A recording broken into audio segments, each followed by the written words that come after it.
pagi teman-teman semuanya. Semoga semuanya senantiasa dalam keadaan. Hari ini kita bisa diberikan kesempatan untuk belajar bareng mengenai mata kuliah. Saya ingatkan sekali lagi, tugas kita nanti terakhir dikumpulkan pada tanggal 30 September tahun 2020.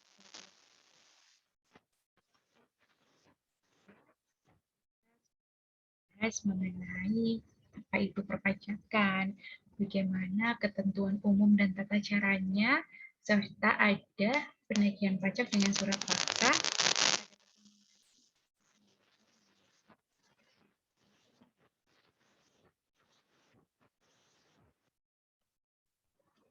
Nah, nanti di sini kita akan belajar tentang beberapa subbabnya itu ya. Nanti kita akan lihat siapa subjek pajaknya, terus objek pajaknya, cara menghitung pajak, terus bagaimana pelunasannya.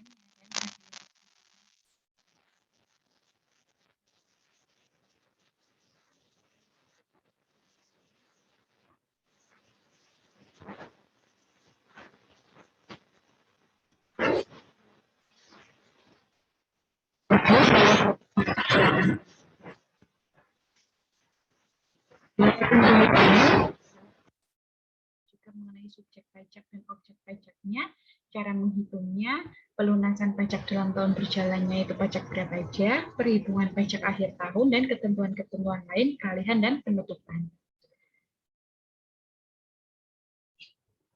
Nah, untuk subjek pajak penghasilan umum, itu pajak penghasilan, itu landasan hukumnya adalah pasal 2 sampai dengan pasal 3 Undang-Undang Pajak Penghasilan.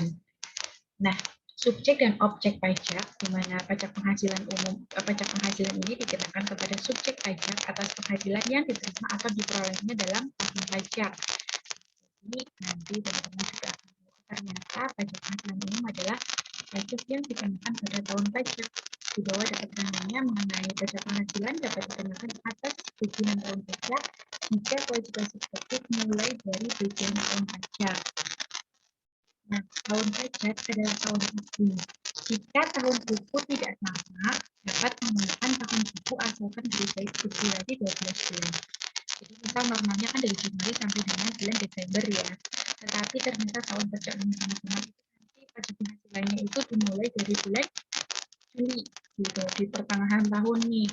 Bisa teman-teman memilih, jadi semuanya bulan Juli tahun 2020. Nah, kan kalau normalnya itu kan dari Januari sampai dengan Desember tahun 2020. Tetapi karena mulainya dari bulan Juli tahun 2020, nanti teman-teman itu bisa memilih mau dijadikan tahun takwim yang tahun 2020, artinya nanti penghasilan bulan Juli sampai dengan Desember saja yang dihitung, nanti dilaporkan pada bulan Maret, kayak gitu, atau nanti tahun pajaknya diperpanjang, maksudnya dalam hal bukan diperpanjang sih, cuma kalau tahun pajak itu kan tahun takwim, artinya sebenarnya jumlahnya sama-sama 12 bulan. Jadi kalau pengenaannya itu bulan Juli 2020, artinya kalau mau dijadikan 1 tahun, nanti perhitungan akhir tahunnya adalah bulan Juni tahun 2021. Durasinya 12 bulan. Nah, untuk dasar hukum undang-undang pajak penghasilan, itu ada Undang-Undang Nomor 36 Tahun 2008 tentang perubahan keempat atas Undang-Undang Nomor 7 Tahun 1983 tentang pajak penghasilan. Atau juga diatur mulai peraturan pemerintah, keputusan presiden, peraturan dan keputusan Menteri Keuangan, peraturan, keputusan, dan surat edaran Dirjen Pajak. Ini adalah dasar hukum yang digunakan. Nanti saya bagikan juga mengenai PDF mengenai Undang-Undang Nomor 36 Tahun 2008. Nah, untuk subjek pajak penghasilan itu bisa dilihat pada pasal 2 ayat 1 dan 1A, di mana subjek pajak untuk pajak penghasilan itu adalah orang pribadi, itu misalnya saya, teman-teman, orang tua teman-teman, gitu kan. Terus yang kedua ada warisan yang belum terbagi sesuai sebagai satu kesatuan bersifat menggantikan yang berhak. seperti yang sudah dijelaskan sebelumnya mengenai warisan yang belum terbagi. Jadi kalau ada seseorang yang meninggal dan meninggalkan harta, tetapi hartanya belum dibagi, itu nanti akan menjadi subjek pajak tersendiri. Terus yang kedua ada badan. Yang ketiga ada bentuk usaha tetap atau BUT, di mana BUT ini merupakan subjek pajak yang perlakuan pajaknya dibersamakan dengan subjek pajak badan.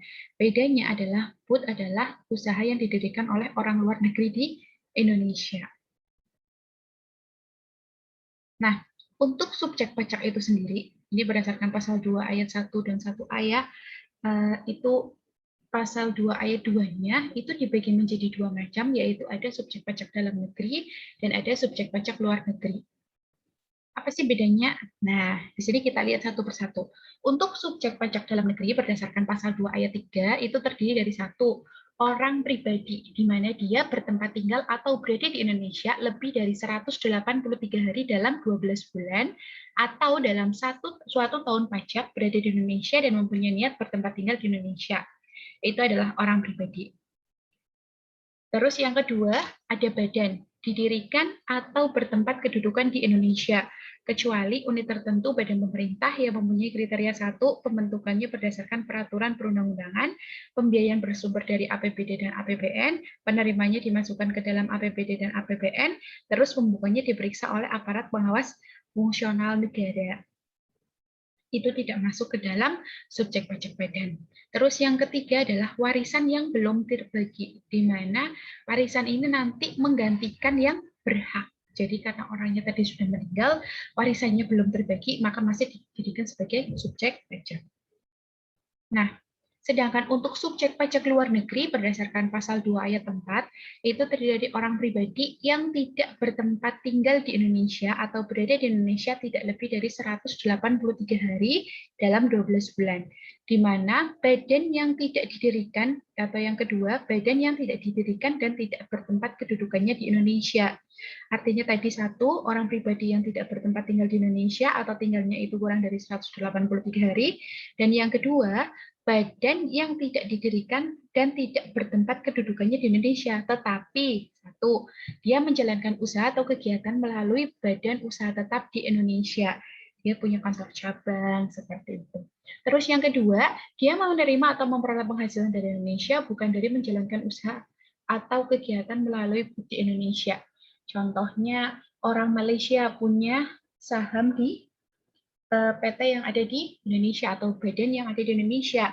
Nanti dia juga akan dikenakan pajak penghasilan. Nah, yang selanjutnya ada badan usaha tetap berdasarkan pasal 2 ayat 5, di mana bentuk usaha yang dipergunakan oleh satu orang pribadi sebagai subjek pajak luar negeri, atau yang kedua, badan sebagai subjek pajak luar negeri. Jadi bisa menggunakan badan ataupun orang pribadi. Nah, di mana mereka juga menjalankan usaha atau kegiatannya di Indonesia. Seperti itu. Jadi orang pribadi dan badan itu mereka punya usaha yang ada di Indonesia. Seperti itu. Nah, berdasarkan pasal 2 ayat 5, ini ada beberapa bentuk untuk bentuk usaha tetap atau badan usaha tetap, bentuk badan usaha tetap gitu ya. Yang pertama itu bisa dilihat dari tempat kedudukan manajemennya. Yang kedua dari cabang perusahaan, yang ketiga kantor perwakilan, yang keempat gedung kantor, pabrik, bengkel, gudang, ruang untuk promosi dan penjualan, pertambangan dan penggalian sumber alam, wilayah kerja pertambangan minyak dan gas bumi, perikanan, peternakan, pertanian, perkebunan, dan kehutanan, proyek konstruksi instalasi atau proyek perakitan, terus pemberi jasa, sepanjang dilakukan lebih dari 60 hari dalam jangka waktu 12 bulan, orang atau badan selaku agen yang kedudukannya tidak bebas, terus ada agen atau pegawai dari perusahaan asuransi yang tidak didirikan dan berkedudukan di Indonesia yang menerima premi asuransi atau menanggung risiko di Indonesia, dan yang terakhir ada komputer atau agen elektronik atau peralatan otomatis yang dimiliki, disewa atau digunakan oleh penyelenggara transaksi elektronik untuk menjalankan kegiatan usaha melalui internet. Ini adalah bentuk-bentuk badan usaha tetap berdasarkan pasal 2 ayat 5. Nah, untuk ilustrasi identifikasi subjek pajak, dilihat dari peraturan perpajakan membedakan subjek pajak dalam negeri atau SPDN dan subjek pajak luar negeri dan bukan subjek pajak. Berikut informasi identitas orang pribadi atau badan. Terus teman-teman bisa lihat satu, bagaimanakah status pajaknya pada tahun 2017 ya. Yang pertama ada bapak yang namanya Pak Budi. Dia tempat tinggalnya di Palembang dan dia tinggal dan bekerja di kota kelahirannya. Maka dia termasuk dalam subjek pajak dalam negeri, SPDN orang pribadi. Terus ada Pak Beri, dia tinggal di Makassar dan sejak tanggal 1 April 2017 dia pindah ke New York. Terus berencana menetap dan bekerja di kota tersebut. Maka dia sudah bukan lagi subjek pajak di Indonesia karena dia sudah meninggalkan Indonesia. Dan contohnya lagi ada Pak Heri. Dia tinggal di Jakarta, terus penulis cilik 10 tahun memperoleh penghasilan dari royalti bukunya. Jadi dia itu punya pendapatan dari menulis buku. Jadi dia masuk ke dalam SPDN orang pribadi atau subjek pajak dalam negeri orang pribadi. Terus kita lihat juga nih yang subjek pajak luar negeri. Ada Pak Ben, dia tinggalnya di Washington, tetapi dia memiliki saham satu perusahaan yang beroperasi di Indonesia. Dia masuknya ke dalam subjek pajak luar negeri. Karena dia dapat pendapatan. Terus di sini teman-teman bisa lihat, contohnya ada PT Buana, dia itu tempat tinggal atau kedudukannya itu di Lombok, didirikan di Indonesia, namun berencana untuk memindahkan kedudukan dan operasinya ke luar negeri. Maka dia statusnya masih subjek pajak dalam negeri badan, karena masih berkedudukan di Indonesia. Terus ada badan atau PT Bart Co. Kedudukannya di kota Berlin, tetapi namun memiliki investasi saham atau satu perusahaan di Indonesia atau satu perusahaan di Indonesia. Dia masih punya investasi sahamnya di Indonesia, maka dia masuknya ke dalam subjek pajak luar negeri. Seperti itu ya. Nanti teman-teman bisa lihat di sini sudah lumayan komplit kayak gitu ya. Nanti teman-teman bisa membacanya kembali. Nah, selanjutnya kita lihat dari tempat tinggal atau kedudukan dari wajib pajak. Berdasarkan pasal 2 ayat 6, itu dilihat ada dua macam, yaitu tempat tinggal orang pribadi dan tempat kedudukan badannya, di mana kedua hal ini adalah nanti ditetapkan oleh Dirjen Pajak dan menurut keadaan yang sebenarnya. Nah, kapan sih saat mulai dan akhirnya kewajiban subjektif atau seseorang itu, kapan sih, kalau KUP kemarin kan kapan sih seorang subjek pajak itu menjadi wajib pajak dan kapan berakhirnya, seperti itu. Nah, kalau subjek pajak dalam negeri ketika orang pribadi itu nanti dimulai saat dilahirkan dan saat berada atau berniat tinggal di Indonesia, dan akan berakhir ketika subjek pajak tersebut itu meninggal dunia atau meninggalkan Indonesia untuk selama-lamanya. Itu untuk orang pribadi. Sementara untuk subjek pajak badan itu nanti dimulai pada saat didirikan atau berkedudukan di Indonesia dan akan berakhir ketika dibubarkan atau tidak lagi berkedudukan di Indonesia.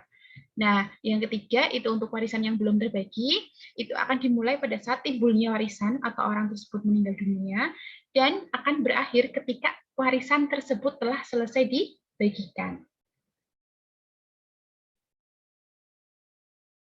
Nah, sedangkan untuk subjek pajak luar negeri berdasarkan pasal 2A ayat 1, 2, 3, 4, dan 5, itu untuk orang pribadi itu akan dimulai pada saat dia menerima atau memperoleh penghasilan dari Indonesia dan akan berakhir pada saat tidak lagi menerima atau memperoleh penghasilan dari Indonesia. Sedangkan untuk wajib pajak badan itu nanti akan dimulai pada saat melakukan usaha atau kegiatan melalui badan usaha tetapnya di Indonesia dan akan berakhir pada saat tidak lagi menjalankan usaha melalui badan usaha tetap di Indonesia. Nah, untuk kewajiban pajak subjektif berdasarkan pasal 2 ayat 6, di mana kewajiban pajak subjektif orang pribadi yang berada atau bertempat tinggal di Indonesia itu hanya meliputi sebagian dari tahun pajak, maka bagian tahun pajak tersebut nanti akan menggantikan tahun pajak. Seperti yang tadi sudah dijelaskan, apabila bulan Juli sampai dengan bulan Desember, nanti kalau dia hanya ibaratnya dia hanya meliputi sebagian tahun pajaknya saja, maka bagian itu nanti akan menggantikan tahun pajak. Jadi yang dari Juli sampai Desember itu nanti akan menggantikan yang dari bulan Januari sampai bulan Desember. Perhitungannya sama ketika dia hanya mendapatkan pendapatan, tetapi nanti pengakuannya itu adalah laporan tahunan tahun 2020. Seperti itu. Nah, yang tidak termasuk dalam subjek pajak berdasarkan pasal 3. Yang pertama itu ada kantor perwakilan negara asing, yang kedua pejabat perwakilan diplomatik atau konsultan, atau pejabat lain dari negara asing, dan orang yang diperbantukan atau bekerja dan bertempat tinggal bersama mereka dengan syarat satu, bukan warga negara Indonesia, terus di Indonesia tidak menerima atau memperoleh penghasilan dari luar jabatan atau pekerjaan tersebut. Yang ketiga, negara bersangkutan memberikan perlakuan timbal balik. Artinya misalnya orang-orang dari kedutaan Australia gitu, terus di sini tidak dikenakan pajak, tetapi orang-orang kedutaan Indonesia di Australia juga tidak dikenakan pajak, seperti itu. Terus yang ketiga, organisasi-organisasi internasional yang ditetapkan Menteri Keuangan dengan syarat satu, Indonesia menjadi anggota organisasi tersebut, tidak menjalankan usaha atau kegiatan lain untuk memperoleh penghasilan dari Indonesia selain memberikan pinjaman kepada pemerintah yang dananya berasal dari iuran para anggota. Dan yang keempat, ada pejabat-pejabat perwakilan organisasi internasional dengan syarat bukan warga negara Indonesia dan tidak menjalankan usaha, kegiatan, atau pekerjaan lain untuk memperoleh penghasilan di Indonesia. Pokoknya kalau nggak dapat penghasilan di Indonesia itu dia nggak menjadi subjek pajak. Nah, selanjutnya kita bicara mengenai objek pajak, di mana landasan hukum objek pajak penghasilan itu adalah pasal 4 sampai dengan pasal 15 Undang-Undang Pajak Penghasilan. Kita lihat definisi dari penghasilan tersebut, definisi dari penghasilan itu sendiri berdasarkan pasal 4 ayat 1 itu merupakan setiap tambahan kemampuan ekonomis yang satu diterima atau diperoleh oleh wajib pajak berasal dari Indonesia ataupun dari luar Indonesia, terus dapat dipakai untuk konsumsi atau untuk menambah kekayaan wajib pajak dengan nama dan dalam bentuk apapun. Itu namanya penghasilan. Nah, untuk klasifikasi umum penghasilan itu pertama, bisa penghasilan dari pekerjaan atau hubungan kerja dan pekerjaan bebas seperti gaji, honorium, dan sebagainya. Bisa dilihat juga dari penghasilan dari usaha dan kegiatan.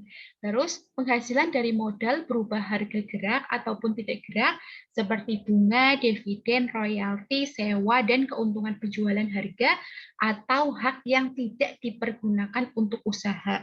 Ataupun penghasilan lain-lain seperti pembebasan hutang dan hadiah juga nanti masuk ke dalam objek pajak penghasilan. Banyak ya, luas banget. Nah, ada beberapa ketentuan khusus atas penghasilan.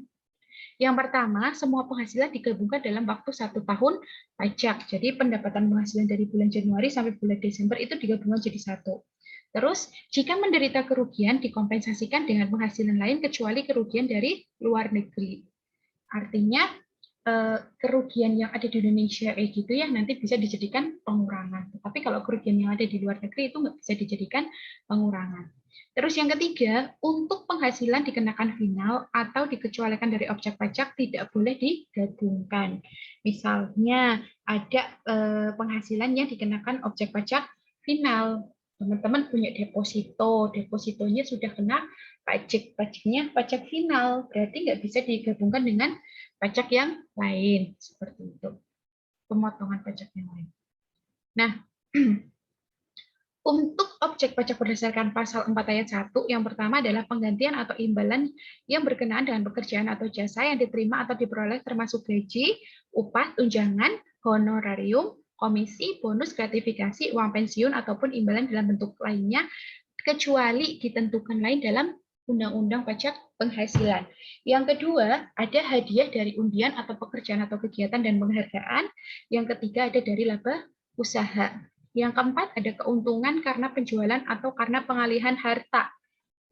Yang masuk dalam pengalihan harta satu, keuntungan karena pengalihan harta sebagai pengganti saham atau penyertaan modal.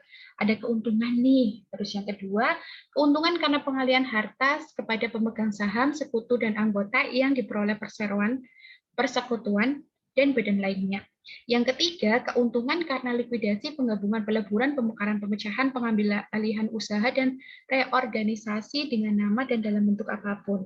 Dan yang keempat, keuntungan karena pengambilan harta berupa hibah, bantuan, atau sumbangan, kecuali yang diberikan kepada keluarga sedarah garis keturunan lurus atau satu derajat, misalnya dari orang tua ke anak, seperti itu ya. dan badan keagamaan, pendidikan sosial termasuk yayasan, koperasi ataupun orang pribadi yang menjalankan usaha mikro dan kecil yang ketentuannya diatur lebih lanjut dengan peraturan Menteri Keuangan sepanjang tidak ada hubungan dengan usaha, pekerjaan, kepemilikan dan kepenguasaan di antara pihak yang bersangkutan itu tidak dikenakan pajak seperti itu. Jadi ada yang tidak dikenakan pajak. Nah, terus yang kelima itu ada keuntungan harta penjualan atau pengalihan sebagian atau seluruh hak penambangan, tanda turut serta dalam pembiayaan atau permodalan dalam perusahaan pertambangan. Nah, ada juga penerimaan kembali pembayaran objek pajak yang telah dibebankan sebagai biaya dan pembayaran tambahan pengembalian pajak, bunga termasuk premium diskonto dan imbalan karena jaminan pembelian hutang. Yang ketujuh ada dividen dengan nama dan dalam bentuk apapun. Terus ada royalti, ada sewa dari penghasilan lain, ada penerimaan atau perolehan pembayaran berkala, ada keuntungan karena pembebasan hutang. Ada keuntungan selisih kurs mata uang asing, selisih lebih karena penilaian kembali aktiva, premi asuransi, iuran yang diterima, tambahan kekayaan neto, penghasilan dari usaha berbasis syariah, imbalan bunga, terus ada juga surplus Bank Indonesia. Ini untuk objek pajak penghasilan ya berdasarkan pasal 4 ayat 1. Jadi semua keuntungan yang di sini atau semua yang mendapatkan yang menyebabkan kita tambah harta, baik itu penghasilan ataupun keuntungan itu nanti akan dikenakan pajak dan itu disebut dengan objek pajak. Nah, selanjutnya ada pajak final, di mana definisi pajak final adalah pajak yang terhutang dan dibayarkan seketika penghasilan diperoleh atau diterima. Jadi pemotongan dilakukan oleh pemberi penghasilan atau pihak lain yang ditentukan. Nah, jadi kalau teman-teman dapat penghasilan tersebut langsung nih dipotong tanpa nunggu angsuran pajaknya, gitu, dihitung angsuran pajaknya itu enggak. Nanti kita lihat contohnya ya. Ketika dilakukan perhitungan pajak terakhir di akhir tahun, maka penghasilan yang dikenakan pajak final bukan sebagai penambahan penghasilan dan pajak final tidak dapat menjadi kredit pajak, di mana pajak final sama dengan pajak yang selesai dengan pembayaran tersebut. Misalnya teman-teman punya depositonya punya keuntungan, terus nanti bunganya itu sudah dikenakan pajak sebesar 20%. Nah, setelah deposito tersebut itu sudah dikenakan pajak final, maka deposito tersebut itu tidak bisa diakui sebagai penghasilan dari teman-teman, gitu, sudah nggak bisa dimasukkan ke dalam perhitungan pajak kembali karena pajak tersebut sudah dibayarkan tersendiri. Nah, untuk pertimbangan pengenaannya, satu, kesederhanaan pemotong. Jadi kenapa sih harus ada pajak penghasilan final? Itu karena satu, ada kesederhanaan pemotong, pengurangan beban administrasi, pemerataan pengenaan pajak, dorongan pengembangan investasi dan tabungan, dan perkembangan ekonomi dan moneter. Jadi ini adalah alasan-alasan kenapa adanya pajak penghasilan final. Nah, untuk objek pajak yang dikenai dengan pajak penghasilan final berdasarkan pasal 4 ayat 2 itu yang pertama ada penghasilan berupa bunga deposito dan tabungan lainnya, bunga obligasi dan surat utang negara, dan bunga simpanan yang dibayarkan oleh koperasi kepada anggota koperasi.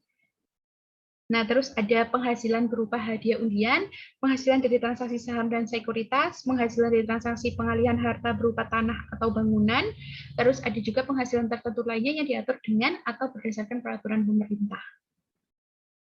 Nah, untuk peraturan pelaksanaan pajak final, itu bisa teman-teman lihat untuk penghasilan dari transaksi penjualan saham di Bursa Efek, nanti ada dari Peraturan Pemerintah Nomor 14 Tahun 1997, penghasilan dari bunga deposito dan tabungan setara diskonto surat berharga Indonesia, itu ada Peraturan Pemerintah Nomor 131 Tahun 2000, terus ada penghasilan dari hadiah undian, ada Peraturan Pemerintah Nomor 132 Tahun 2000, penghasilan dari persewaan tanah dan bangunan, penghasilan dari pengalihan hak atas tanah dan bangunan, penghasilan berupa bunga diskonto atau obligasi yang dijual di Bursa Efek, ada juga penghasilan dari usaha jasa konstruksi. Nah, yang terakhir ada penghasilan dari UMKM berdasarkan Peraturan Pemerintah Nomor 23 Tahun 2018. Nah, Peraturan Pemerintah Nomor 23 Tahun 2018 tentang pajak UKM usaha kecil menengah, usaha kecil mikro itu final itu peraturan pemerintah nomor 23 tahun 2018 pajak penghasilan atas penghasilan dari usaha yang diterima atau diperoleh oleh wajib pajak yang memiliki peredaran bruto tertentu menggantikan peraturan pemerintah nomor 46 tahun 2013 di mana peredaran bruto tertentu adalah penghasilan dari usaha yang diterima atau diperoleh wajib pajak dengan peredaran bruto atau omsetnya yang tidak melebihi 4,8 miliar dalam 1 tahun. Dan peredaran bruto atau omset merupakan jumlah peredaran bruto semua gerai, counter, outlet, atau sejenisnya baik pusat maupun cabangnya. Jadi semuanya dihitung jadi satu. Terus pajak yang terhutang harus dibayar, yang harus dibayarkan adalah pajak final. Jadi cuma sekali aja pas dapat pendapatan langsung dipojok pajak final. Nah, efektifnya ini berlaku mulai tanggal 1 Juli tahun 2018. Ada beberapa perbedaan ketentuan. Ini diantaranya adalah pengenaan tarif pajak final berubah dari 1% menjadi 0,5%, penyempurnaan ketentuan lain, dan pengenaan 0,5% final bersifat opsional. Malah kalau untuk tahun 2020 kemarin, kalau nggak salah, ini untuk pajak UMR final itu ditiadakan. Seperti itu. Karena kondisi COVID. Nah, untuk UKM atau mendominasi perekonomian, di mana jumlah unit usahanya ada 98,9% dari total unit usaha, tenaga kerjanya ada 96,99%, ada produk domestik brutonya ada 60,3%, di mana usaha mikro lebih resilient terhadap gejolak perekonomian yang cukup stabil. Terus kontribusi pajak penghasilan dari UMKM sebesar 2,2% dari total penghasilan PPH, di mana alasan perubahannya satu, keberatan dari UKM karena pengenaan 1% terlalu besar. Tarif pajak 1% mengasumsikan margin laba sebelum pajak sebesar 4%, jadi dikenakan pajaknya itu hanya sebesar 0,5%. Terus penyempurnaan pengaturan. Selanjutnya nanti ditinjau kembali apakah istilahnya itu ditinjau kembali apakah peraturan yang diberikan ini sudah sesuai dengan keadaan yang di lapangan. Kalau belum, berarti nanti akan dilakukan perubahan-perubahan tertentu. Nah, pemerintah menetapkan tarif final sebesar 0,5% itu bersifat opsional, di mana wajib pajak dapat memilih untuk mengikuti tarif dengan skema final 0,5% atau menggunakan skema normal yang mengacu pada pasal 17 Undang-Undang Nomor 36 Tahun 2008 tentang pajak penghasilan. Nanti ada presentasinya. Sifat opsional ini memberikan keuntungan bagi wajib pajak karena satu, bagi wajib pribadi atau badan yang belum dapat menyelenggarakan pembukuan dengan tertib, maka penerapan PPh 0,5% memberikan kemudahan bagi mereka untuk melaksanakan kewajiban perpajakannya. Nah, yang kedua, wajib pajak badan yang telah melakukan pembuktian dengan baik dapat memilih untuk dikenai pajak penghasilan berdasarkan pasal 17 Undang-Undang Nomor 36, di mana konsekuensi perhitungan tarif PPh-nya akan mengacu pada lapisan penghasilan kena pajak. Selain itu, maka wajib pajak juga terbebas dari PPh bila mengalami kerugian fiskal. Nah, untuk pengenaan tarif PPh final 0,5% itu mempunyai batas waktu, di mana kebijakan terbaru dari PPh final sebesar 0,5% itu mempunyai grace period atau alias batasan waktunya.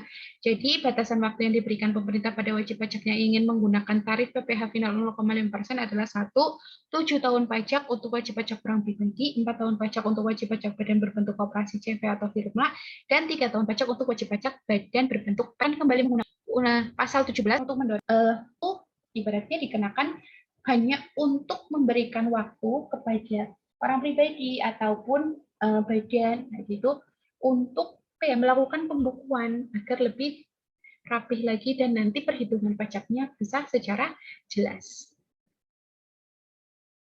Nah, wajib pajak yang dikenai PPh final itu nanti berpenghasilan di bawah 4,8 miliar. Nah, siapa yang dapat memanfaatkan PPh final 0,5%? Yang pertama itu ada wajib pajak orang pribadi, wajib orang badan yang berbentuk koperasi, CV, firma, atau PT yang menerima atau memperoleh penghasilan dengan peredaran bruto di bawah 4,8 miliar. Nah, siapa yang tidak dapat memanfaatkan PPh 0,5%? Satu, ada wajib pajak orang pribadi dengan penghasilan yang diperoleh dari jasa sehubungan dengan pekerjaan bebas, itu nggak bisa. Wajib pajak dengan penghasilan yang diperoleh dari luar negeri yang pajaknya terhutang atau telah dibayar di luar negeri. Yang ketiga, wajib pajak yang penghasilannya telah dikenai PPh yang bersifat final dengan ketentuan peraturan perundang-undangan perpajakan sendiri. Dan yang keempat, itu wajib pajak dengan penghasilan yang dikecualikan selain sebagai objek pajak. Nah, di sini nanti teman-teman bisa lihat ya, bagaimana cara bayar PPh pasal 0,5 lebih mudah mengenai pajak PAI, kayak gitu kan. Itu nanti teman-teman bisa lihat cara-caranya.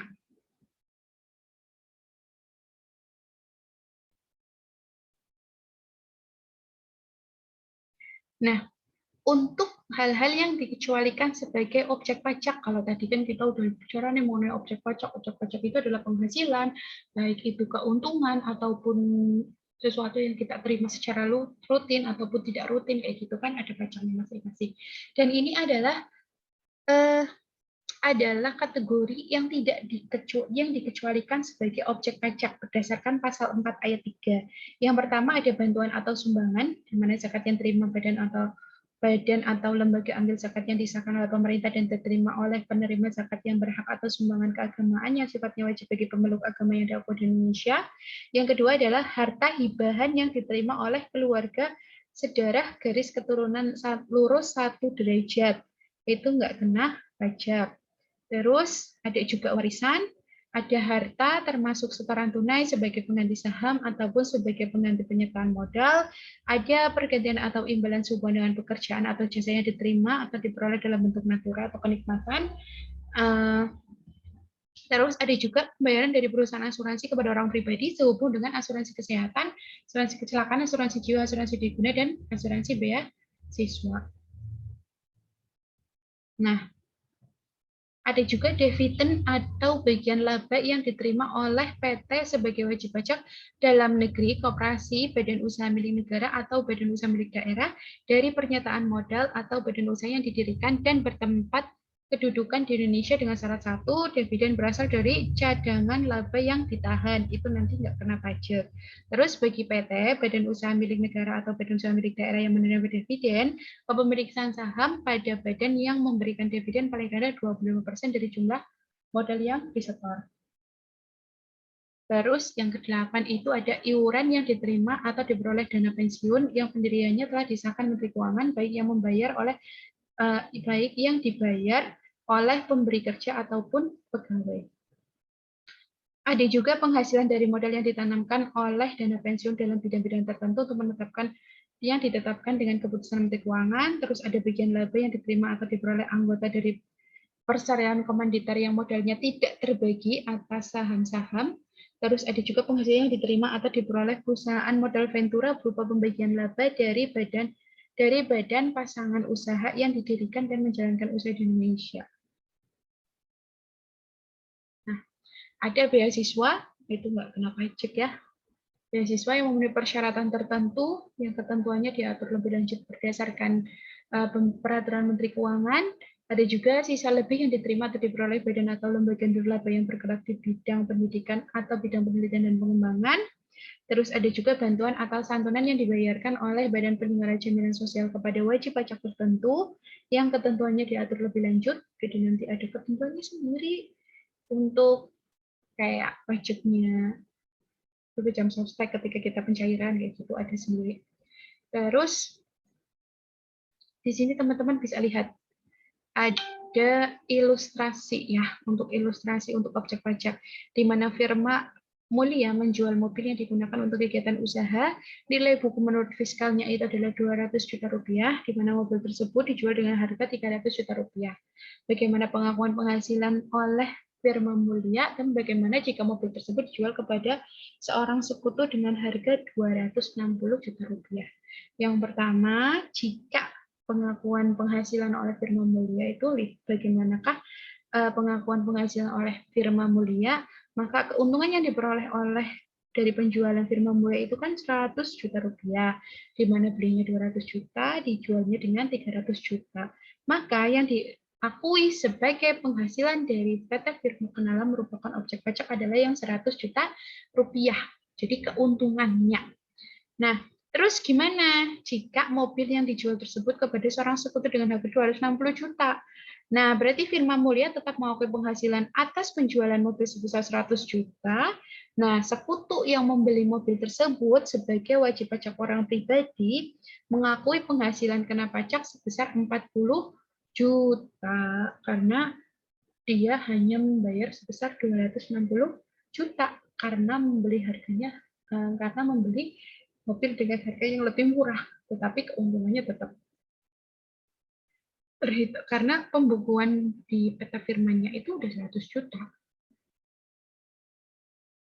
Nah, sekarang untuk objek pajak badan usaha tetap berdasarkan pasal 5 ayat 1, itu bisa dilihat dari penghasilannya. Penghasilannya dari mana? Dari usaha atau kegiatan dari badan usaha tetap itu sendiri, atau harta yang dimiliki atau yang dikuasai oleh badan usaha tetap. Di mana penghasilan kotor kantor pusat itu berasal dari satu, usaha dan kegiatan, penjualan barang-barang, terus pemberian jasa yang dilakukan di Indonesia dan sejenis dengan yang dilakukan oleh badan usaha tetap tersebut. Jadi yang di Indonesia itu kan kantor cabang, berarti kayak potensial deh. Dia kan di kantor pusatnya di Inggris sana juga jualannya produk asuransi. Nah, di Indonesia juga produk asuransi. Jadi dia di Indonesia itu termasuk dalam badan usaha tetap. Nah, terus yang ketiga, penghasilan sebagaimana tersebut dalam pasal 26 yang diterima atau yang diperoleh kantor pusat sepanjang ada hubungan efektif antara badan usaha tetap dengan harta atau kegiatan yang memberikan penghasilan. Nah, contohnya di sini. Artikot berdiri dan berkedudukan di luar negeri serta memiliki badan usaha tetap di Indonesia. Artikot dan Putnya melakukan kegiatan penjualan cases bus di Indonesia selama 2012. Penjualan dilakukan sendiri oleh Artikot sebesar 3,5 triliun dan penjualan Putnya sebesar badan usaha tetapnya sebesar 8 miliar 250 juta. Nah, juga melakukan transaksi penjualan mesin bis sebesar 1.525 juta.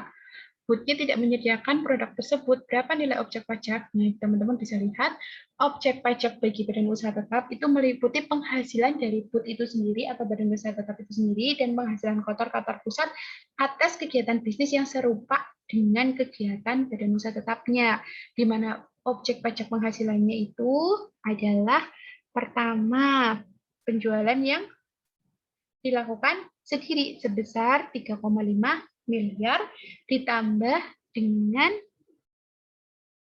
penjualan Putnya di penjualan di badan usaha tetapnya sebesar 8.250 juta. Jadi objek pajak penghasilannya itu sebesar 11.750 juta.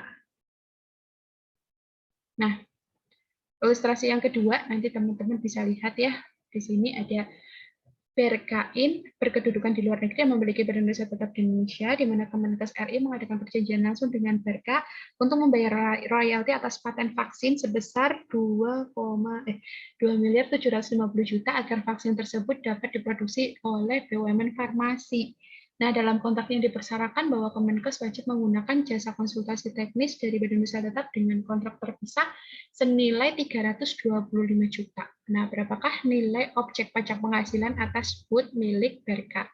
Teman-teman bisa lihat objek pajak bagi badan usaha tetap itu meliputi penghasilan oleh badan usaha tetap sendiri dan penghasilan kantor pusat atas harta yang paten memiliki hubungan efektif dengan Putnya, berarti 2.750 juta ditambah 375 juta.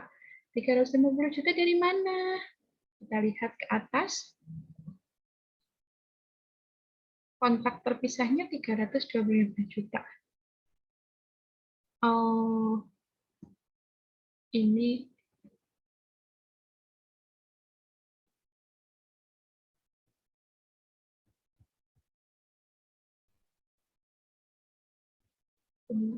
ada kesalahannya. Nanti kita tulis lagi. Berarti ini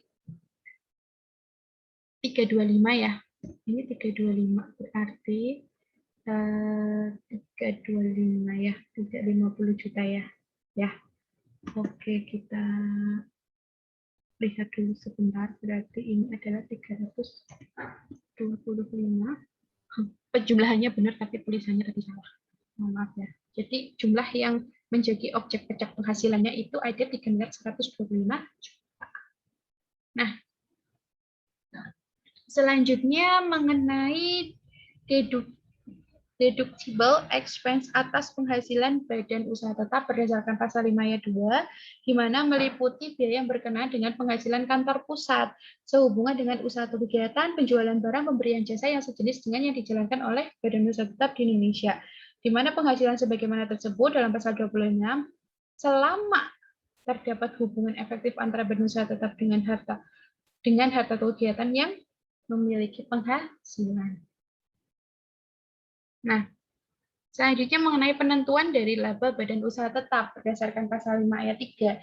Ada biaya administrasi kantor pusat yang boleh dibebankan adalah biaya yang berkaitan dengan usaha atau kegiatan badan usaha tetap berdasarkan besaran yang ditentukan oleh Dirjen Pajak, di mana pembayaran kepada kantor pajak pusat tidak boleh dibebankan sebagai biaya. Yang tidak boleh dibebankan sebagai biaya, satu, ada royalti, terus ada imbalan sehubungan dengan jasa atau manajemen dan jasa lainnya, ada bunga kecuali bunga yang berkenaan dengan usaha perbankan.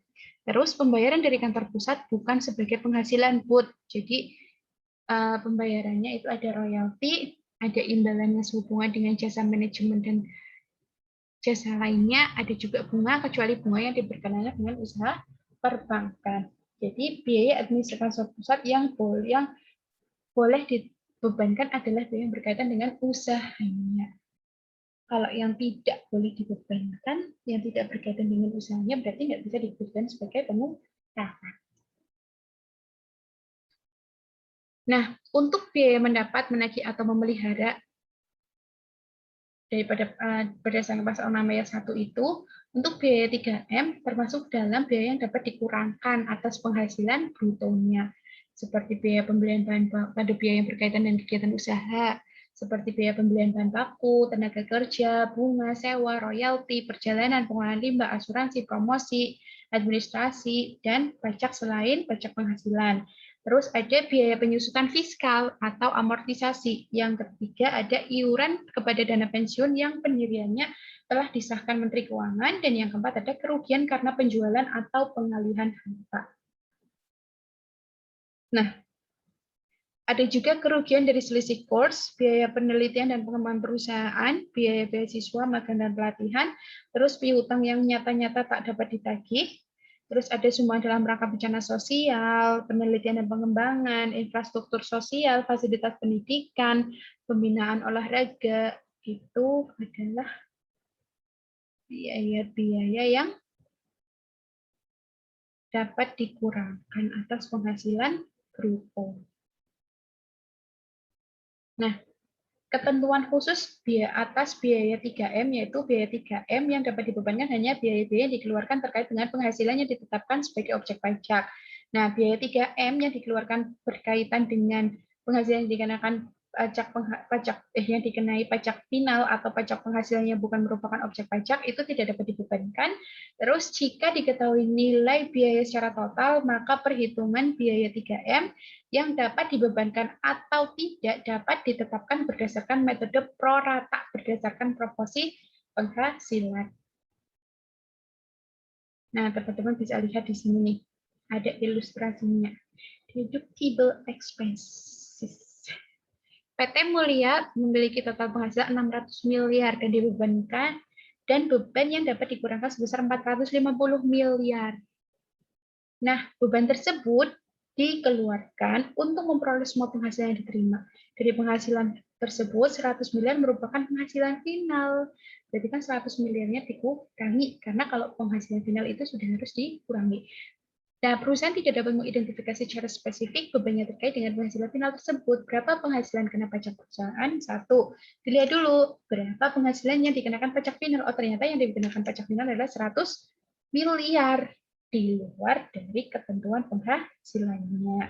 Artinya berarti penghasilannya yang tadinya 600 miliar dikurangi 100 miliar. Nah, beban yang akan menjadi pengurangan dari penghasilan yang tidak final sebesar 500 per 600 karena sudah dikurangi total penghasilannya sudah dikurangi yang pajak final. Jadi kan kalau pajak final itu nggak bisa digabung dengan pajak yang lain. Jadi pajak final itu harus segera dipotong ketika dia mendapatkan keuntungan. Nah, karena sudah dipotong, biar nggak jadi 2 kali motong, jadi yang udah dipotong itu udah dikurangin, kayak gitu loh.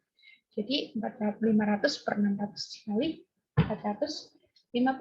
Jadi beban pajak yang menjadi pengurangan dari penghasilan yang tidak final itu nanti sebesar 375. Nah, penghasilan kena pajaknya atau PKP-nya dilihat dari penghasilannya, itu berarti 600 dikurangi 100 miliar yang sudah dikurangi, berarti 500 ditambah dengan dikurangi dengan beban yang boleh dikurangkan atau pengurang pajaknya, 375. Artinya penghasilan kena pajak yang dikenakan kepada PT Mulia adalah 125 miliar. Nah, bagaimana sih ketika ada kerugian? Nah, di sini ada mengenai kompensasi kerugian berdasarkan pasal 6 ayat 2, di mana kerugian dapat dikompensasikan dengan penghasilan mulai tahun pajak berikutnya, di mana berturut-turut sampai dengan 5 tahun. Atas penanaman modal di bidang-bidang usaha tertentu atau di daerah-daerah tertentu, kompensasi kerugian dapat diberikan sehingga paling lambat 10 tahun. Nah, ilustrasinya nanti teman-teman bisa lihat di sini. PT Melati perusahaan didirikan 2011, pada awal operasinya menghadapi pasang surut usaha. Berikut laba dan rugi fiskal semenjak pertama kali berdiri. Memang bisa lihat ya. Nah, jika perusahaan mempunyai laba senilai 1.975 juta di tahun 2017, berapa penghasilan kena pajak PT Melati tahun 2017? Nah, teman-teman bisa hitung di sini. Nah, kompensasi kerugian 2013 berasal dari kerugian fiskal tahun 2012. Lihat, untung rugi. Di situ udah ada peranannya ya. Nanti teman-teman bisa baca. Nah, jadi nanti penghasilan kena pajak tahun 2017 itu dilihat dari 1.975 juta dari mana? Nah, dengan kompensasi kerugian sebelum kami sudah ketemu adalah 902.500.000 rupiah. Berarti tinggal dikenakan sehingga nanti akan ketemu penghasilan kena pajaknya di tahun 2017 sebesar 1.072.500.000 rupiah. Nah, untuk penghasilan tidak kena pajak atau PTKP revisi berdasarkan revisi tahun 2016 pasal 7 ayat 1, 2 dan 3. Nah, wajib pajak sendiri nanti PTKP-nya sebesar 54 juta rupiah, 100 kali 4 juta 500. Nah, tanggungan per orang ditambah 4 juta 500. PTKP bagi istri yang penghasilannya digabung 54 juta rupiah. Kemarin sudah dilihatin juga ya untuk tabel lengkapnya. Nanti tetap saya kirimkan lagi. Nah, untuk tanggungan meliputi anggota keluarga sedarah dan semenda dalam garis keturunan lurus seperti orang tua, mertua, anak kandung, anak tiri, atau anak angkat nanti tetap bisa ditambahkan. Nah, penerapan PTKP ditentukan oleh keadaan pada awal tahun pajak. Jadi tahun 2017 berarti digunakan untuk perhitungan pajak tahun awal tahun 2000 itu. Jadi tapi kalau perubahannya itu di tengah-tengah, misalnya tambah anaknya, mempunyai anak lagi, gitu kan, tahun bulan Juli, berarti nanti penetapan statusnya beda, statusnya itu mulai tahun berikutnya, 2020, berarti nanti tahun 2021. Nah, untuk penghasilan wanita bersuami berdasarkan pasal 8 ayat 1, di mana penghasilan atau kerugian bagi wanita yang telah kawin dianggap sebagai penghasilan atau kerugian suaminya. Dengan ketentuan di atas itu berlaku kecuali satu penghasilan tersebut semata-mata berasal dari satu pemberi kerja yang telah dipotong pada pasal 21. Jadi sudah dipotong masing-masing. Yang kedua, pekerjaan istri tersebut tidak ada hubungannya dengan usaha atau pekerjaan bebas suami atau anggota keluarga lainnya. Jadi nanti tidak bisa digabungkan. Nah, di sini teman-teman nanti bisa lihat ya untuk PTKP-nya ya. Untuk contoh ini. Dewi statusnya istri ibu rumah tangga, berarti kan dia nggak punya penghasilan ya. Hendro mempunyai seorang pegawai yang bekerja sebuah perusahaan perbankan. Dia telah menikah dan bertempat tinggal di suatu kampung apartemen miliknya. Berikut merupakan susunan anggota keluarga Harum per 1 Maret tahun 2018 sebelum mengisi SPT. Jadi nanti dilihat dulu yang bisa menjadi tanggungannya Harun itu siapa aja. Berarti kan yang bisa jadi tanggungannya Harun. Jadi kalau untuk tanggungan kayak gitu ya, yang bisa jadi tanggungan itu maksimal 3 orang ya. Jadi kalaupun dia lebih punya tanggungan lebih dari 3, namanya dia udah jadi istri, terus anaknya 3 yang jadi tanggungan 3. Udah PTKP-nya dihitung cuma sampai 3 itu mentok, lainnya nggak bisa dihitung. Berarti kalau di sini yang bisa jadi tanggungannya Harun adalah pertama istri, yang kedua anak kandung. Istri udah pasti ya, statusnya berarti jadi eh, kawin kayak gitu. Terus anak kandung berarti tanggungan 1, anak kandung tanggungan 2, anak angkat tanggungan 3. Nah, sebenarnya di sini kan masih ada anak asuh, menantu, ibu kandung, paman kayak gitu ya. Cuma karena maksimal pemberian status PTKP itu K3, jadi ya udah maksimalnya cuma K3 aja, walaupun nanti lebihnya anaknya itu lebih dari 3 itu belum bisa dihitung, belum bisa dimasukkan, itu memang udah ketentuannya. Nah, apabila terjadi pemisahan pajak antara suami dan istri berdasarkan pasal 8 ayat 2 dan 3, jika suami istri hidup terpisah, maka perhitungan PTKP-nya dan pengenaan pajaknya dilakukan sendiri-sendiri. Tetapi, jika suami istri mengadakan perjanjian pemisahan harta dan pemisahan secara tertulis, dan jika istri menghendaki memenuhi kewajiban perpajakannya sendiri-sendiri, maka perhitungan pajaknya berdasarkan pada pembagian pro rata atas penghasilan neto suami istri yang digabung. Nah, di sini teman-teman bisa lihat Haryadi seorang notaris. Notaris kemarin jadi salah satu pekerjaan bebas ya. Dia memiliki penghasilan neto tahun 2017 sebesar 1,5 miliar. Istri bekerja sebagai dosen dengan gaji 10 juta per bulan dan memiliki usaha dengan neto 400 juta setahun. Nah, Permadi dan istri memiliki 2 orang anak dan menanggung dia dan ibunya pensiunan PNS untuk hidup bersama dengan keluarga. 1, ditanya berapa pajak penghasilan yang dibayar tahun 2017 oleh Haryadi dan istrinya, terus bagaimana jika kemudian tahun 2017 Haryadi dan istrinya hidup terpisah dengan penghasilan yang tetap, dan yang ketiga, bagaimana jika Permadi dan istrinya tinggal bersama namun istrinya menghendaki pemenuhan kewajiban sendiri. Nah, nanti ini kita hitung bareng-bareng. Nah, untuk penghasilan anak yang belum dewasa, itu penghasilan yang diterima itu nanti digabung dengan penghasilan orang tuanya, di mana mekanisme penggabungannya berlaku umum tanpa mempertimbangkan dari manapun sumber penghasilan anak tersebut, dan batas usia dan syarat untuk orang yang belum dewasa adalah usia 18 tahun atau belum pernah menikah. Yang selanjutnya untuk non-deductible expense berdasarkan pasal 9 ayat 1 itu ada biaya yang tidak dapat dikurangkan. Kalau tadi kan biaya yang bisa dikurangkan. Nah, ini biaya yang tidak bisa dikurangkan atas penghasilan bruto. Yang pertama ada pembagian laba dengan nama dan dalam bentuk apapun. Yang kedua, biaya yang dibebankan untuk kepentingan pribadi pemegang saham, sekutu, anggota atau anggota. Terus pembentukan dana cadangan itu nggak bisa dikurangkan. Ada premi asuransi, nggak bisa dikurangkan juga, penggantian imbalan atas pekerjaan jasa nggak bisa, jumlah yang melebihi kewajaran juga nggak bisa, harta yang dihibahkan, bantuan atau sumbangan juga nggak bisa, dan pajak penghasilan itu nggak bisa digunakan, tapi nggak bisa digunakan. Ada juga biaya yang dibebankan atau dikeluarkan untuk kepentingan pribadi wajib pajak, nggak bisa ya, nggak bisa dikurangkan. Terus ada gaji anggota persekutuan, nggak bisa dikurangkan juga. Ada sanksi administrasi dan pidana di bidang perpajakan. Itu nggak bisa dikurangkan. Untuk penghasilan brutonya. Untuk memperoleh PKP-nya, gitu loh, penghasilan kena pajak. Nah, penghasilan bruto itu bisa dikenakan dengan biaya yang deductible expense yang tadi ya, yang pertama. Nah, kalau yang non deductible berarti nggak bisa dikurangkan untuk mencari PKP. Terus ada ketentuan khusus atas natura, di mana natura yang diberikan berkenaan dengan pelaksana pekerjaan di daerah tertentu dengan imbalan yang terkait. 1, tempat tinggal bagi pegawai dan keluarganya, pelayanan kesehatan, pendidikan, peribadatan, pengangkutan, olahraga, tapi selain golf, powerboating, pacuan kuda, dan terbang layang.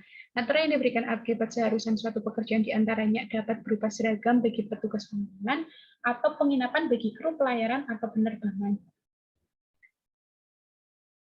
Nah, banyak sebenarnya ya, dialektika pajak itu sebenarnya banyak banget. Nah, kita lihat untuk dialektika pajak berdasarkan azas resiprokalitas, di mana penghasilannya dikategorikan sebagai bukan objek pajak bagi pihak yang menerima penghasilan bersangkutan, itu adalah biaya-biaya dari pihak yang melakukan pengeluaran terkait penghasilan tersebut tidak dapat dikurangkan dengan pengurangan yang non-deductible. Yang tadi pihak pengeluaran udah disebut masuk cek pajak. Nah, penghasilan dan biaya sesuai dengan asas resiprokalitas itu yang pertama adalah bantuan atau sumbangan selain sumbangan keagamaan yang bersifat wajib serta sumbangan bencana alam, litbang, penelitian dan pengembangan, sosial pendidikan, dan olahraga yang ditetapkan berdasarkan peraturan pemerintah. Terus ada warisan, ada juga imbalan dalam bentuk natura atau kenikmatan, selainnya diberikan oleh bukan wajib pajak, maka wajib pajak dikenakan pajak final atau wajib pajak menggunakan norma perhitungan khusus. Terus ada juga premi atau polis asuransi kesehatan, iuran dana pensiun yang dibayarkan oleh perusahaan, bagian laba yang diterima anggota persekutuan yang tidak terdiri atas saham. Nah, untuk pengukuran asetnya, untuk pengukuran asetnya, nanti teman-teman bisa lihat penghitungan penghasilan netonya. Jadi ada penghasilan bruto dikurangi dengan biaya, baru ditemukan yang namanya PKP atau penghasilan kena pajak atau penghasilan netonya.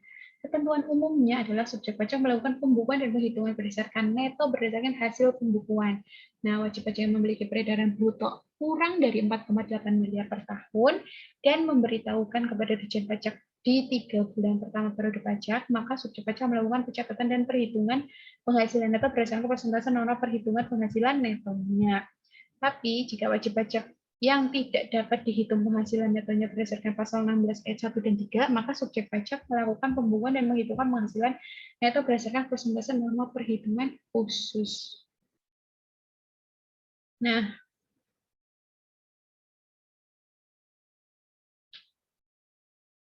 untuk penerapan norma perhitungan penghasilan neto,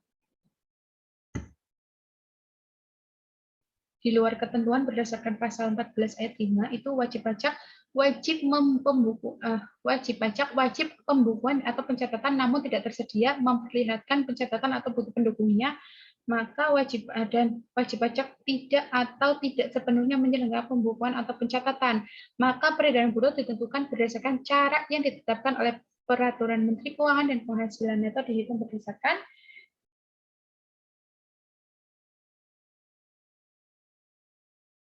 norma perhitungan penghasilan netonya.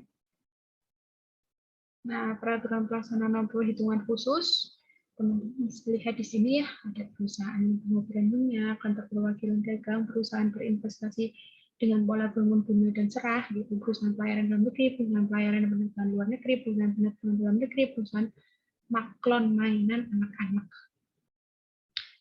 Nah, selanjutnya ada cara hitung pajak berdasarkan pasal 16 sampai dengan pasal 19 Undang-Undang Pajak Penghasilan. Nah, untuk perhitungan pajak penghasilan perhitungan penghasilan kena pajak itu berdasarkan pasal 16 gitu ya. Untuk wajib pajak orang pribadi dalam negeri, maka penghasilan dikurangi dengan biaya yang dapat dikurangi dengan PTKP, dikurangi dengan kompensasi kerugian. Untuk wajib pajak badan dalam negeri serta wajib pajak badan usaha tetap, itu penghasilan dikurangi dengan biaya yang dapat dikurangi dengan kompensasi kerugian. Wajib pajak yang menggunakan norma perhitungan penghasilan neto, maka penghasilan dikalikan dengan norma perhitungan penghasilan neto dikurangi dengan PTKP untuk wajib pajak orang pribadi. Sementara wajib pajak yang terhutang pajak dalam bagian tahun pajak, maka penghasilan neto disetahunkan. Nah, di sini teman-teman bisa lihat untuk tarif pajak berdasarkan pasal 17 ayat 1. Ini biasanya wajib dihafal. Untuk penghasilan 0 sampai dengan 50 juta, maka tarif pajaknya adalah 5%. Di atas 50 juta, berarti 50 juta Rp1 sampai dengan 250 juta, itu tarif pajaknya 15%. Nah, di atas 250 juta sampai 500 juta 25%, dan di atas 500 juta itu 30%. Di mana tarif pajak progresif berlaku bagi wajib pajak orang pribadi. Tarif pajak bagi wajib pajak badan adalah 20%, 28% untuk penghasilan sebelum tahun 2010, dan 25% untuk penghasilan setelah tahun 2010. Jadi untuk tarif wajib pajak badan itu adalah 25%. Ada ketentuan khusus mengenai atas tarif pajak. Yang pertama, tarif pajak tertinggi dapat diturunkan menjadi 20% diatur dengan peraturan pemerintah. Tarif pajak wajib pajak badan berlaku 5% lebih rendah jika memenuhi persyaratan minimal 40% sahamnya diperdagangkan di Bursa Efek di Indonesia dan persyaratan lain sesuai dengan ketentuan peraturan pemerintah. Nilai penghasilan kena pajak dibulatkan ke bawah menuju ribuan terdekat. Jadi kalau ada koma-komanya atau berapanya itu dikebawahkan ya. Terus bagian pajak terhutang bagi wajib pajak yang terhutang dalam bagian non pajak, maka nanti akan perhitungannya adalah jumlah hari dibagi dengan 360 hari dikali dengan beban pajak dalam 1 tahun atas kurun waktu 1 bulan penuh diasumsikan setara dengan 30 hari. Nah, untuk perbanjian utang dan modal serta saat diperolehnya dividen itu berdasarkan pasal 18 ayat 1 dan 2 Kementerian Keuangan berwenang menetapkan satu besarnya perbandingan antara utang dan modal untuk keperluan perhitungan pajak. Terus yang kedua, saat diperolehnya dividen oleh wajib pajak dalam negeri atas penyertaan modal pada badan usaha di luar negeri yang tidak menjual sahamnya di Bursa Efek. Syaratnya, besar penyertaan modal wajib pajak dalam negeri secara sendiri atau bersama-sama dengan wajib pajak dalam negeri lain paling rendah 50% dari jumlah saham yang disebut. Nah, untuk pengertian hubungan istimewa, itu ada hubungan istimewa ya, berdasarkan pasal 18 ayat 4, itu hubungan penyertaan modal langsung atau tidak langsung paling rendah 25% oleh satu wajib pajak pada satu atau lebih wajib pajak rajin, termasuk hubungan antar wajib pajak yang modalnya menjadi objek penyertaan. Terus yang kedua, hubungan penguasaan satu wajib pajak pada satu atau lebih wajib pajak lain, termasuk hubungan antar wajib pajak yang dikuasai. Yang ketiga, hubungan keluarga sedarah semendak dalam satu garis lurus dan atau ke samping satu derajat. Ketentuan khusus atau hubungan istimewanya, Dirjen Pajak berwenang menentukan kembali besarnya penghasilan dan pengurangan penghasilan, serta menentukan utang sebagai modal untuk menghitung penghasilan kena pajak atas pihak yang memiliki hubungan istimewa. Dirjen Pajak berwenang melakukan perjanjian dengan wajib pajak dan bekerja sama dengan pihak otoritas pajak negara lain untuk menentukan harga-harga transaksi antar pihak-pihak memenuhi hubungan istimewa.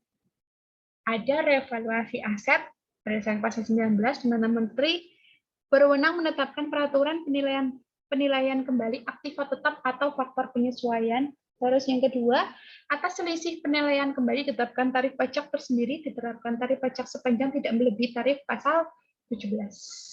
Nah, untuk peraturan Menteri Keuangan nomor 79, revaluasi asetnya tarifnya sebesar 10%. Jika aset yang direvaluasi dijual kembali, maka pajaknya bertambah tinggi. Tertinggi adalah 10%. Apabila evaluasi diajukan tahun 2015 dan 2017 dan bersifat sementara, maka tarif insentifnya 3%, 4%, atau 6%. Nah, selanjutnya ada pelunasan pajak berdasarkan landasan hukumnya itu pasal 20 sampai dengan pasal 29 Undang-Undang Pajak Penghasilan.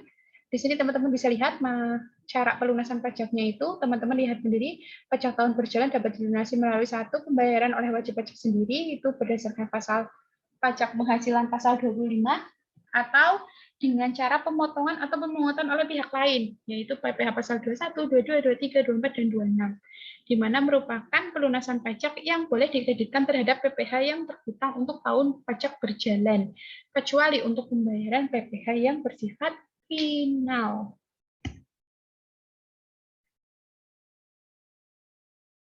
Nah, teman-teman bisa lihat di sini nih, untuk kredit pajak, wajib pajak dalam negeri dan badan usaha tetap. PPh pasal 21, 22, 23, 24, 25, 26. Di sini ada contoh. Untuk wajib pajak orang pribadi, ternyata dia mempunyai beban pajaknya itu 115.450.000, tetapi dia sudah dipotong PPh pasal 21, 22, 23, 24, 25, maka bisa digunakan untuk sebagai pengurang pajak. Nah, ini jumlah pengurangan pajaknya dikurangi dengan beban pajak. Jadi total pajaknya, maksudnya total pajaknya yang sudah dibayar dengan beban pajaknya itu berapa? Nanti ketemu perhitungan pajak kurang bayar atau lebih. Nah, apabila terjadi pajak kurang atau lebih bayar berdasarkan pasal 28A dan 29, maka status pajak terhutang di akhir tahun dapat berupa 1. Pajak kurang bayar ketika beban pajak yang melebihi terhutang melebihi total kredit pajak dan wajib dilunasi selambat-lambatnya tanggal 25 bulan ketiga setelah tahun pajak berakhir. Nah, apabila pajak lebih bayar ketika beban pajak terhutang kurang dari total kredit pajak, maka akan dikembalikan atau direstitusikan setelah dilakukan pemeriksaan serta perhitungan dengan sanksi dan kewajiban pajak lainnya. Nah, yang terakhir, terakhir nih. Ada fasilitas perpajakan berdasarkan landasan hukumnya itu ada pasal 31A sampai dengan pasal 31E Undang-Undang Pajak Penghasilan. Itu teman-teman bisa lihat untuk fasilitas perpajakannya itu wajib pajak yang melakukan penanaman kembali modal di bidang usaha tertentu ataupun wajib pajak yang melakukan penanaman modal di daerah-daerah tertentu. Maka berdasarkan penetapan peraturan pemerintah dapat memperoleh fasilitas berupa 1. Pengurangan penghasilan penghasilan paling tinggi 30% dari jumlah penanaman modal yang dilakukan, penyusutan dan amortisasi yang dipercepat, kompensasi kerugian yang lebih lama tetapi tidak lebih dari 10 tahun, dan pengenaan pajak penghasilan dengan tarif 10% atas dividen yang diterima subjek pajak luar negeri, kecuali ditetapkan lebih rendah oleh P3B. Nah, ada beberapa ketentuan khusus atas fasilitas pajak, di mana fasilitas dapat bentuk pengurangan penghasilan sebesar 30% dari penanaman modal yang diberikan secara bertahap dalam jangka waktu 6 tahun, dengan besar pengurangan 5% dari penanaman modal dan di setiap tahunnya, atau fasilitas dalam bentuk perpanjangan masa kompensasi kerugian diberikan jika kegiatan memenuhi persyaratan berikut. 1. Penanaman modal dilakukan di kawasan industri dan kawasan berikat, memperkerjakan minimal 500 tenaga kerja Indonesia selama 5 tahun berturut-turut. Penanaman modal memerlukan investasi dan infrastruktur ekonomi dan sosial minimal 10 miliar. Mengeluarkan biaya penelitian dan pengembangan di dalam negeri maksimal 5% dan investasi dalam jangka waktu 5 tahun, dan menggunakan minimal 70% bahan baku atau komponen produksi dalam negeri sejak tahun keempat. Di mana untuk setiap satu persyaratan yang memenuhi, perusahaan berhak atas 1 tahun perpanjangan masa kompensasi. Nah, selanjutnya ada perimbangan penerimaan pajak berdasarkan pasal 31C, di mana penerimaan atas pajak penghasilan orang pribadi dan PPh pasal 21 yang dipotong oleh pemberi kerja, maka 80% untuk pemerintah pusat, jadi pajak kita yang dipotong, 20% untuk pemerintah daerah. Nah, sedangkan untuk fasilitas pajak berdasarkan pasal 31E, itu wajib pajak badan yang memiliki peredaran bruto kurang dari 50 miliar. Maka dia akan memperoleh pengurangan tarif sebesar 50% dari tarif pajak. Dari tarif pasal 17, yaitu tarif PAT-nya berarti kan 26% untuk bagian penghasilan kena pajaknya. Jadi nanti penghasilan kena pajaknya dikali 25% dulu. Nah, terus berlaku untuk pembagian penghasilan kena pajak di bagian penghasilan bruto sampai dengan 4,8 miliar. Contohnya seperti ini. Nah, PT mulai memiliki total penjualan 24 miliar, di mana beban yang boleh dikurangkan sebesar 20 miliar. Berarti penghasilan kena pajaknya adalah 24 miliar dikurangi 20 miliar, akhirnya 4 miliar. Nah, porsi penghasilan yang mendapat fasilitas itu 4,8 miliar per 24, atau total penjualannya berarti sebesar 20%. Nah, penghasilan yang mendapatkan fasilitas 4 miliar dikali dengan 20% berarti 800 juta. Total pajaknya 800 juta dikali dengan tarif flat-nya tadi 25% dikali dengan tarifnya 50%. Enggak, perhitungannya dulu, perhitungan. Jadi untuk PKP-nya itu dihitungnya cuma dikali dengan 50% lagi kayak gitu.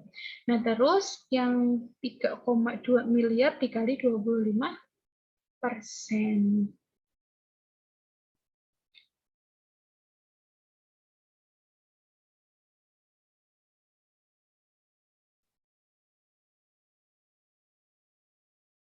Ditambah 800, total pajaknya adalah 800 juta rupiah.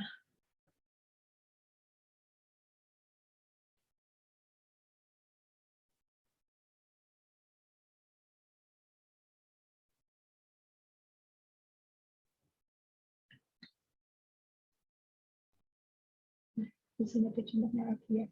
Teman-teman bisa langsung baca aja. Banyak.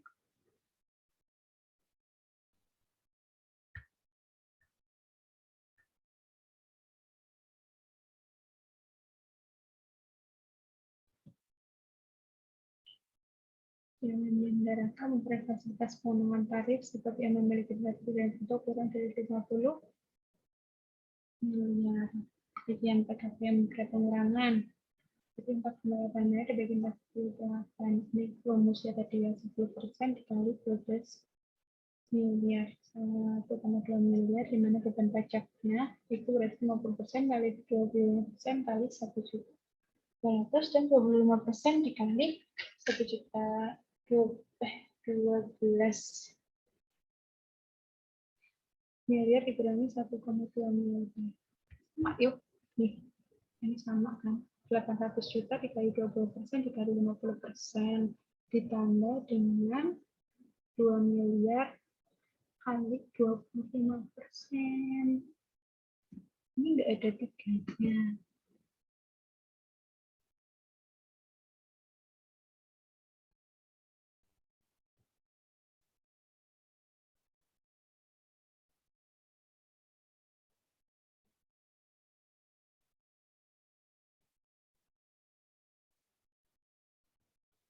Sebentar.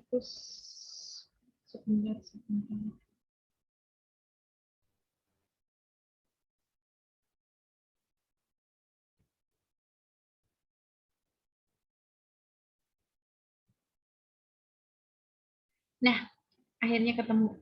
Jadi ini yang 3,2 miliar itu dari 4 miliar dikurangi 800 juta dikali 25% tarifnya. Jadi 800 juta dikali 25 juta dikali 50 juta itu hasilnya 100 juta. 100 juta itu yang 3,2 miliar dari 4 miliar dikurangi 800 juta dikali 25% jadi 800 juta. Jadi total penghasilan total pajak yang harus dibayar oleh PT Mulya adalah 900 juta. Nah, lanjut untuk fasilitas pajak.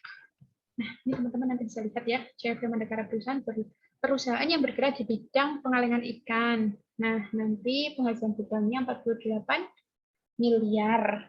Nah, tercatat biaya yang dikurangkan sesuai dengan ketentuan pajak besar 36 miliar. Nilai pajaknya berapa? Terus, bagaimana jika tahun 2011 perusahaan memperoleh penghasilan bruto yang tetap namun mencatat biaya 10 miliar lebih tinggi? Langsung dilihat aja ya. Untuk menentukan PKP-nya, teman-teman bisa lihat, karena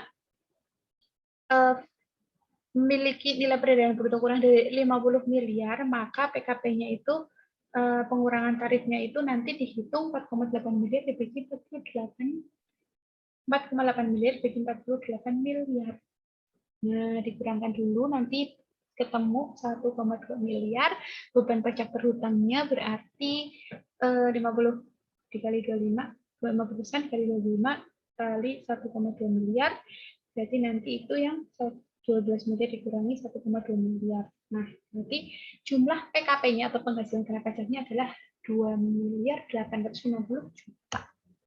Terus yang kedua, ketika punya fasilitas 100 juta ya. Ya.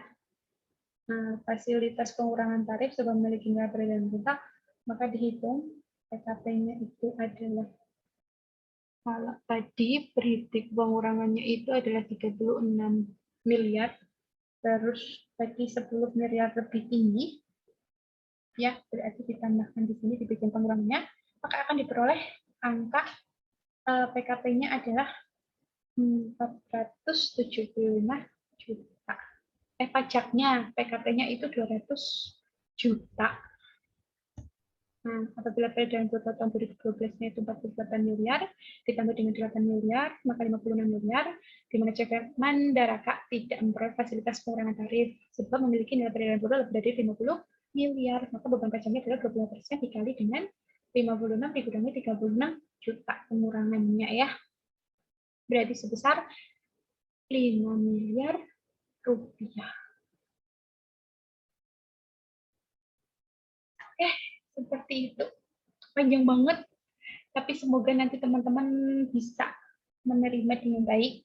Seperti itu ya. Seperti biasa, nanti kita lanjutkan untuk pembahasannya di live Zoom. Nah, ini sebagai bekal bagi teman-teman untuk bisa belajar kayak gitu ya. Besok kita bahas lebih lanjut.